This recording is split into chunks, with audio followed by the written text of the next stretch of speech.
Hey guys, welcome to Black Angus Reviews. I'm overjoyed and ecstatic to come back from my hiatus to cover this. Months ago, I almost covered the hashtag Alita sequel, but I didn't get it out fast enough. So I just kind of let it sit by the wayside, waiting for new news to come with Alita to cover it. And I'm doing kind of impromptu covering this article because I'm seeing it go around on YouTube and whatnot, which is funny.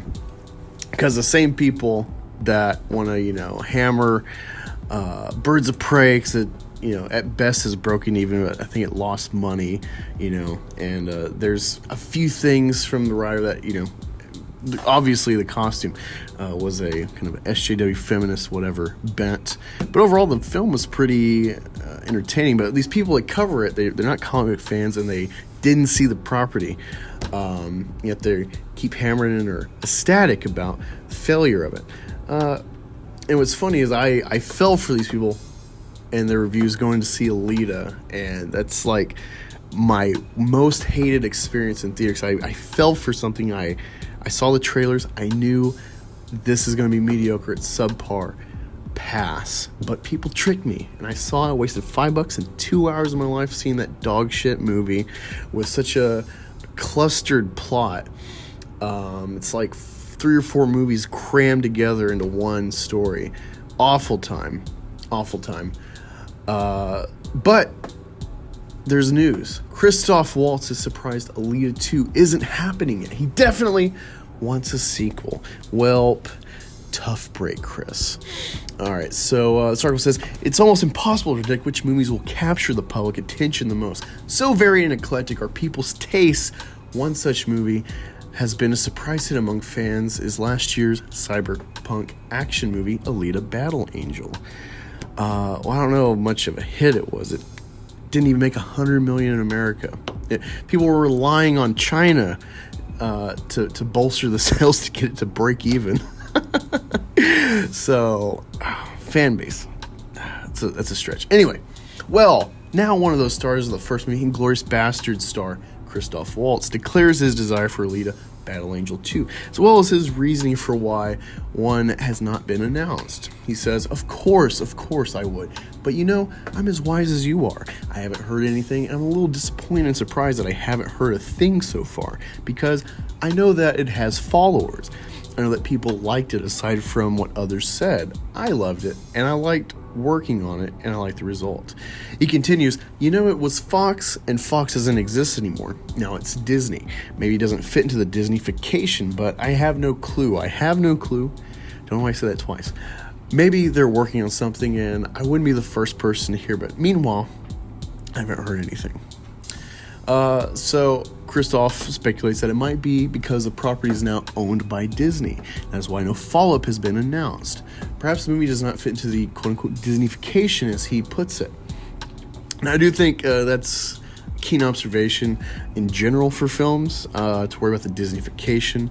With the success of the Avengers, everyone wants a franchise to bolster. Instead of just making good, solid films with, a modest but steady return. So I think that's something to be on the lookout across the board for films. But Alita, I'll tell you why it makes sense to not make a sequel. All right, so the box office returns on this film, $405 million globally. Now you got to take away 50% generally for the box office cut, so that's down to $202.5 million. You got a $170 million budget. Plus marketing generally is at least half most of the time for a film. So add another $85 million marketing. And that puts you down to like negative $53 million. And with the reported home media sales, it's up to negative $30 million total. It's sold, reported $23 million physical media. Digital, no one's tracking that. We don't know overseas, but yeah, this movie lost money. Hashtag Alita lost money. Let's get that trending, people. Hashtag Alita lost money. That ultimately is going to be why Alita's not going to happen. Plus, sequels historically lose money from their predecessor. The best Star Wars film, critically, arguably, Empire Strikes Back, I think it lost $200 million compared to Star Wars, A New Hope. I want to say A New Hope made like 750 million, something like that. Ridiculous number for the 70s. And then 1980, Empire Strikes Back makes like 200 or 520 million. Check those numbers, but I know I'm close.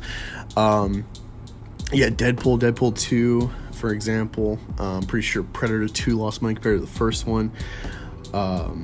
Maybe Terminator 2 made more money. I'm not sure about that one. But generally speaking, historically, sequels lose money because you get this interest for the first product, but then you find your fan base in the second and third and so on. And generally it dwindles because you get continuity, people don't want to follow along. All these factors come into play. So it makes sense, in my opinion, just business-wise, with the loss of money, hashtag Alita lost money, and, sequels dipping monetarily as well. There's not really a big audience, Also, from what I understand, they haven't rolled out Disney Plus in China yet. I think it doesn't come till next year. Maybe it's even longer because of the coronavirus. But, when generally three-fourths of the money came from Asia, mainly China, and you don't even have the setup to show it to them through your venue, through Disney Plus, there's not a market for it.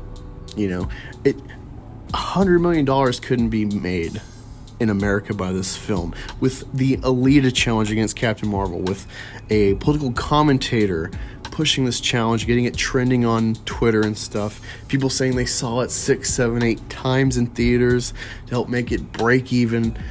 Couldn't muster $100 million. There's not a real fan base for this film to warrant a sequel.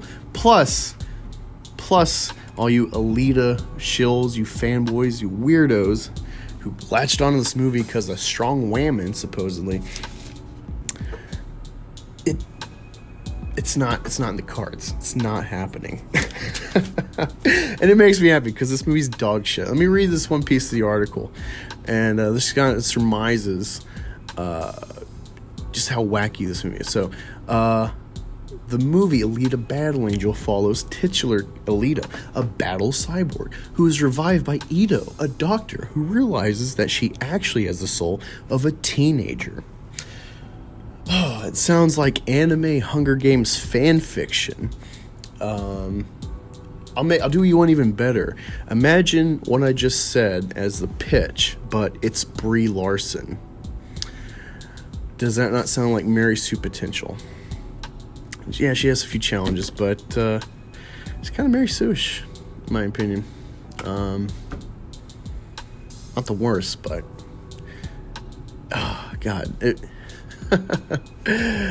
everything around this film over here in America, the Alita fans, besides unless you're a real manga fan, I think it's fake. I think people clinched onto this film because it wasn't an obvious Mary Sue, so you can say strong whammon, or ooh, look, I like whammon. I don't hate the whammon. I saw Alita, It's just a virtue signal film. It's not going to make money. Hashtag Alita lost money. Fuck the Alita sequel. It's not happening. I'm Black Angus. Thanks for joining.